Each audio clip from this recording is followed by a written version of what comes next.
Welcome back to WKYT Mornings on the CW Lexington. Here's what we're following this morning. Another Fayette County school is reporting a case of whooping cough. Plus, Kentucky teachers are rallying for better raises. And Fayette County School Board Chair is clarifying cuts to art programs. But first, we are tracking a lot of rainfall. Jim, when does flooding become a concern? Already a little bit of an issue across parts of Scott County and Woodford County. It's those typical areas that see really a lot of activity. When you get this activity, it leads us to flooding. It's those flood-prone areas that I think are going to be the first target. Right now, as we look out on the west end of town, you can see the rain is coming down a little bit better. You got the big water droplets there kind of blocking our camera view. And then, of course, you can see the track right there. I mean, it's just loaded with moisture. And that's kind of rotating around and coming back our way here. See what I mean? You've got the spin, the circulation. It's a broad one. It's right there with that low. And there's your highlighted flash flood warning that does include parts of Scott County and then goes into Woodford County as well. And then one out for folks in Owen County, because we've all been watching this rain repeat over and over again. Temperatures in the 50s and 60s everywhere you look here in Kentucky. Breakdown for today. We're going to get these shower thunderstorms around. It's not an all-day rain. And the low that I just showed you, it'll spin through the area. Temperatures are going to run 60s and 70s for highs. All depends about the placement of that rain later today. I'll break it down for you coming up. He shot him 7 times in a parking lot. Not even in a parking lot, on the street. He didn't care who saw that. This man should not be able to get out. He should not be able to bond out. He should not be able to do anything. That's a family member of a man shot and critically hurt in Lexington. Police say the man who shot him is Alonzo Richardson. Yesterday, a judge raised his bond to $25,000. His charges include assault and violating a protective order. The shooting happened Friday night in downtown Lexington. And our fact-check team wanted to know how much crime happens in the same area. Police records show Friday's shooting happened outside of Sting's Lounge on West Main Street. Now, we obtained a list of all the police calls to the address over the past decade. There were 10 in 2020. The number has gone up every year since then. There were 32 last year. DeBryant Beatty is the lounge's owner. In a statement, he said the lounge was not open when the most recent shooting happened. He's calling on business owners to come together to fight gun violence. He says he also hopes to see more officers patrolling the area in weeks to come. Advocates are working to make Lexington a safer place for animals. Last night, 2 pet stores pushed back against a possible solution. This 8-page presentation outlines why the Humane Society says Lexington should ban commercial cat and dog sales. Stores could still partner with shelters, but some business owners say that's not enough. Lucy Bryson joins us live now from outside the Government Center, where leaders have been debating that ordinance. Lucy, explain what those stores are saying. Well, Destiny and Mariah, what can happen here is that we're going to be seeing a lot of mixed emotions between some of these store owners like Petland and Most Valuable Pets who are in opposition from this. And we're also going to hear a different perspective from advocates. Now, advocates are thrilled with this, saying that it's a very good thing that could keep pets in this area and around this area safe, but much like Petland and Most Valuable Pets, they fear this, saying that this could be what shuts their doors. Now, if passed, this ordinance would target puppy and kitten mills, making it so that pet stores cannot sell dogs and cats from breeders, but they could still partner with animal shelters. Advocates for this believe this would lessen the amount of dogs that are bred specifically for profit and encourage more adoptions. An attorney representing Petland and an employee of Most Valuable Pets spoke at a city council meeting last night. Here's what they had to say in opposition to this. We believe a much more in-depth analysis of Petland's business should occur before this ordinance is adopted. Its goals need to be fully considered by the council. The sale of puppies and cats at MVP is 43% of our sales. So it will absolutely close a store that's been in existence for 32 years.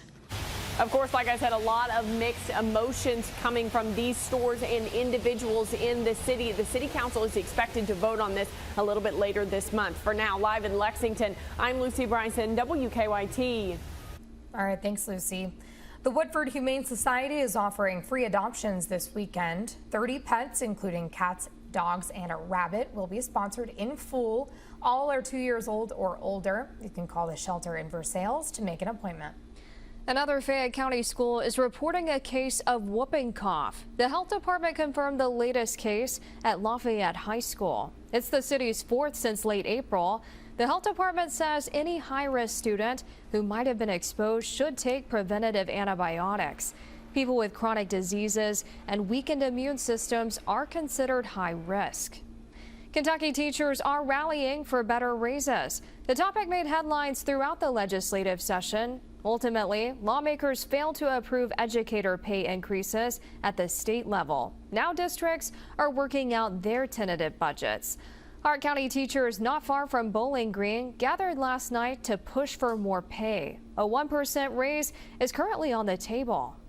We're looking to have our voice heard, and for us to say 1% is not acceptable, and we're going to have to do better than that. Districts are required to adopt tentative budgets by the end of May. Fayette County's plan also includes a 1% raise. Fayette County School Board Chair is clarifying cuts to art programs. The board turned down an appeal Monday from Cassidy Elementary School families. They hoped to save art classes cut for staffing reasons. Board Chair Tyler Murphy released a statement hours after the denial. He says the board wanted to avoid setting a dangerous precedent. He recognized community passion on the issue and said he'll work to integrate fine arts across the curriculum. He also answered questions from parents in his Facebook comments section. A Kentucky task force meets today to fight anti-Semitism. The topic is hate on college campuses. Governor Beshear will speak at the hybrid in-person and virtual meeting. Members will also hear from leaders with UK and U of L and the Anti-Defamation League. The meeting starts at 1:30. In-person early voting starts tomorrow in Kentucky's primary. Lexington voters will pick candidates in several state general assembly and council races. The presidential race is also on the ballot. Fayette County has 6 early voting locations: the Beaumont, Central, East Side, North Side, Tates Creek, and Marksbury Family Library branch locations. The hours are 8:30 to 4:30 tomorrow, Friday, and Saturday. You can look at sample ballots on govote.ky.gov. The Amazing Race reaches the finish line, and a new series dives into the life of a historic political activist. Danya Backus has your eye on entertainment. The story I'm about to tell you is how I, Huey P. Newton, the Black Panther Party founder, was set free into a prison. The Big Cigar chronicles the true story of political activist Huey P. Newton's escape to Cuba with help from a Hollywood movie producer. You're gonna need disguises, transportation. You're the hotshot producer, man. Produce this.